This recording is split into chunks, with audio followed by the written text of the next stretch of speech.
saking pentingnya ini, kebahagiaan ini, dan saking berbahayanya judi ini, maka seakan-akan kita ditempatkan oleh Allah sebagai objek yang diajak bicara. Maksud saya begini, Pak. Kalau baca ayat ini, rasakan Allah itu sedang bicara dengan kita dan kita ditempatkan di hadapannya. Anda sekarang kasau, Pak Panglima, ya kan? Ada di hadapan Anda menyampaikan satu pesan. Kira-kira sikap kita sempurna atau kita selengean? Masih sempurna. Fokus dengar kan? Ayat ini berkata, ketika ayat ini dibacakan, rasakan diri kita ada di hadapan Allah dan Allah sedang berbicara kepada kita. Karena itu para ulama tuh suka menyampaikan pesan begini. Saya ingat sekali guru saya mengatakan, nah kalau baca Al-Quran itu, rasakan nih surat dari Allah turun untuk kamu. Lewat Nabi Agung Nabi Muhammad SAW. Jadi enak Pak, saat baca Ad-Duha kita lagi sedih, rasanya ayatnya turun buat kita. Wad-Duha, demi kesuksesan dan kenyamanan yang kau rasakan seperti menerima cahaya duha. Wal-laili idza saja, atau sekarang engkau sedang punya masalah besar, merasa gelap seperti gelapnya malam. Ma wadda'aka rabbuka wa ma qala. Yakinkan pada hatimu yang paling dalam, aku tidak akan pernah meninggalkanmu dalam suasana engkau suka atau duka. Kalau ngaji kayak gitu, setiap ayat itu ada maknanya, Pak, Bu. Nah, tentang judi ini, kita diposisikan oleh Al-Quran seakan-akan kita ini di hadapan Allah sedang diberikan sebuah pesan yang dalam. La'allakum tuflihun. Aku pengen engkau tuh bahagia. Adi, aku pengen engkau tuh sukses. Nah, jalan yang menghambat engkau bahagia dan sukses, apapun pekerjaanmu, salah satu perbuatannya ini, judi. Tapi yang jadi masalah, yang saya highlight, bukan kata tuflihunnya. Kata ini la'allakumnya. Di gramatikal bahasa Arab, la'allakum itu masuk kepada bentuk namanya taraji. Sesuatu yang ingin diharapkan, tapi tidak mudah mencapainya kecuali dengan kesungguhan. Apa artinya? Bapak Ibu masih ingat saat puasa kemarin? Kan di ujung ayatnya pakai la'allakum. Al-Baqarah 183. Ya ayyuhalladzina amanu kutiba alaikumus kama kutiba alal ladzina min qablikum la'allakum tattaqun. Kenapa pakai la'allakum? Karena tidak semua orang yang puasa itu bisa takwa kecuali serius menjalani puasanya. Oke? Okay? Nah, tidak semua orang yang pengen kebahagiaan dan kesuksesan bisa dapat itu kecuali serius untuk menjalaninya. Anda kalau pengen serius karir di sini Koopsud, serius tunaikan tugas Anda. Tunaikan dengan profesional, secara proporsional, cintai pekerjaan, Anda lebih dekat kepada kesuksesan. Tapi pertanyaannya, kenapa ayat ini disandingkannya dengan maisir, judi?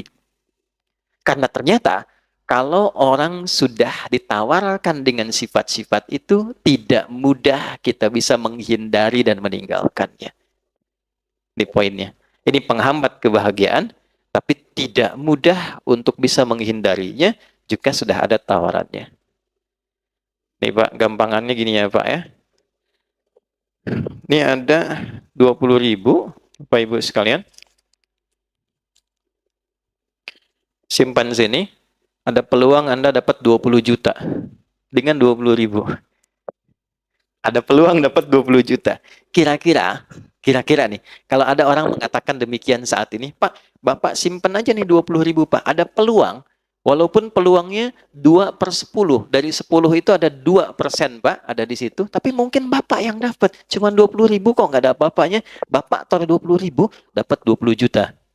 Kalau Anda tiba-tiba punya 20.000 di kantong itu, ditawarkan 20 juta dengan tawaran tadi, pilihannya, saya tanyakan, Anda simpan 20.000 itu untuk bertaruh?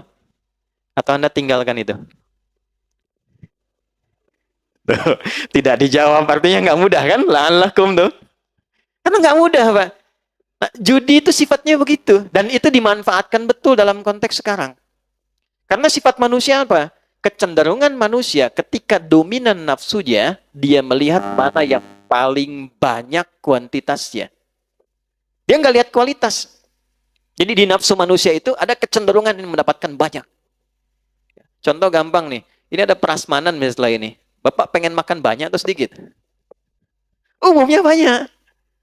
Kan? Kalau gajian pengen banyak atau sedikit? Pasti banyak. Kalau bonus pengen banyak atau sedikit?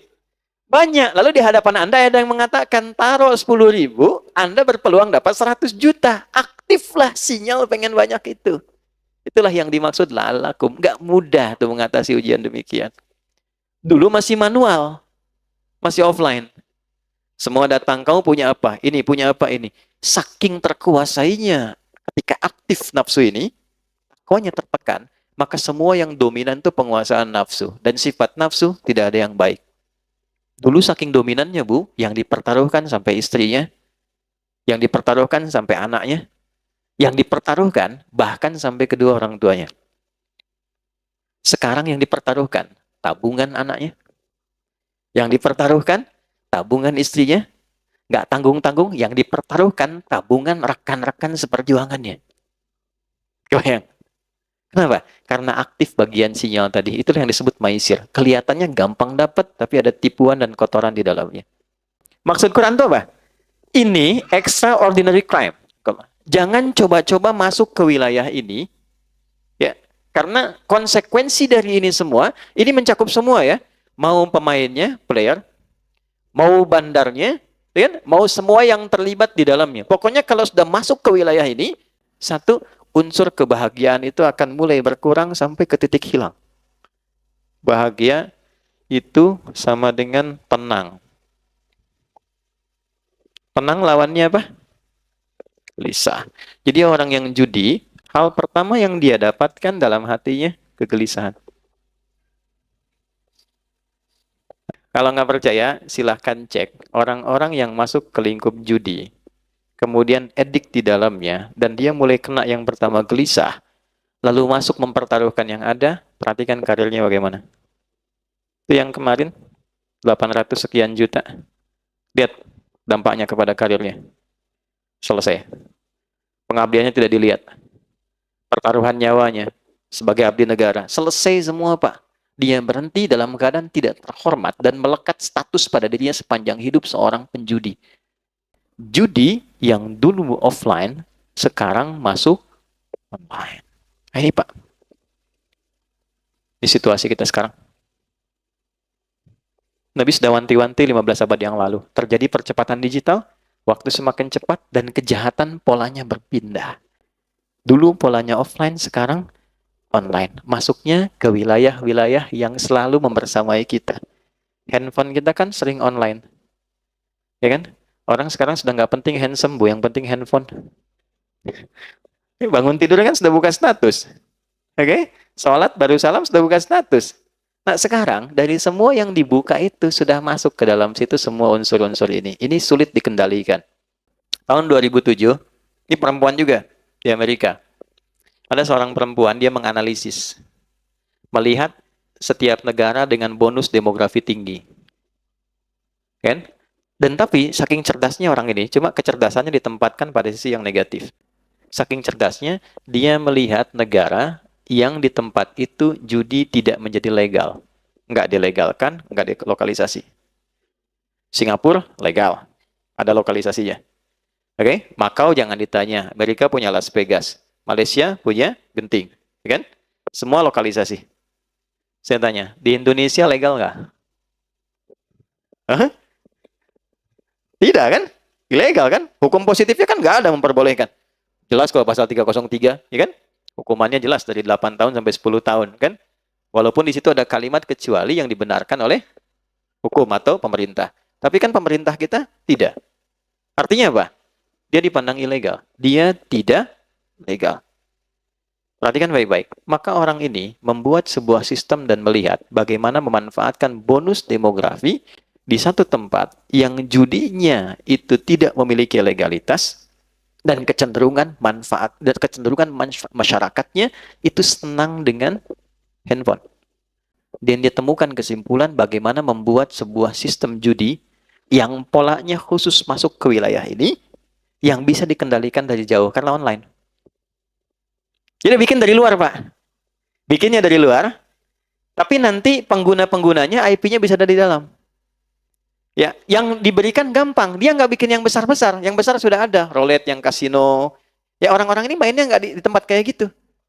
Kalangan-kalangan yang tidak ke Las Vegas, tidak ke Macau, dan sebagainya. Difasilitasi pada satu bagian perangkat yang dia bawa dalam hidupnya terus. Masuk di kantong ya. Sholat bawa handphone, mau tidur sampingnya handphone, kamar mandi cek status simpen sebentar gitu. Nggak jauh dari itu. Maka dia masuk dengan sistem kecil, bukan sistem yang besar. Dan ini operator-operator yang mengambil dari sistem itu, dan seperti multi-level marketing, kalau ngambil Anda bayar. Anda ngambil sistem saya, Anda bayar ke saya, store sekian dalam sebulan. Itu mereka pun sama semua mengatakan bahwa yang jadi incaran tuh tempat-tempat seperti kita ini Indonesia. Makanya sekarang kalau Bapak lihat pergerakan dari para penjudi, mereka semua sepakat mengatakan itu pasar terbesar di dunia sekarang untuk bisa mereka rasakan kenikmatannya dalam judi online di Indonesia. Pak, yang disasar cuman 10.000, 5.000, kelihatannya nggak banyak. Bikinkan slotnya, tuh, 2, 3, 4 slot. Maka kita apapun namanya, dia bikin dulu polanya semacam judi slot, ya Pak? Dikasih slot, tapi ditempatkan dalam bentuk pola seperti game. Anda beli, diatur gamenya, dikasih ID-nya, dikasih sekian durasinya, berapa Anda deposit di situ. Taruh dah 10.000, taruh 500.000, taruh 5.000, ya. Tapi yang ditampilkan apa? Dengan Anda menyimpan 5.000, peluang Anda mendapatkan 10 juta misalnya. Withdraw, WD.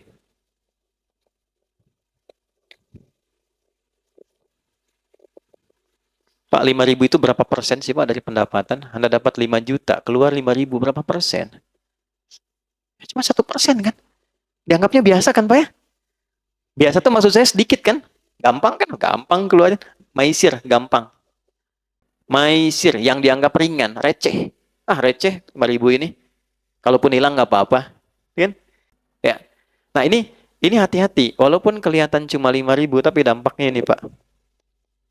Ya, ada kegelisahan. Gelisah nih. Kalau sekarang dapat, udah setannya aktif, CS-nya juga WA, masuk lagi, besoknya aktif lagi, aktif terus begitu.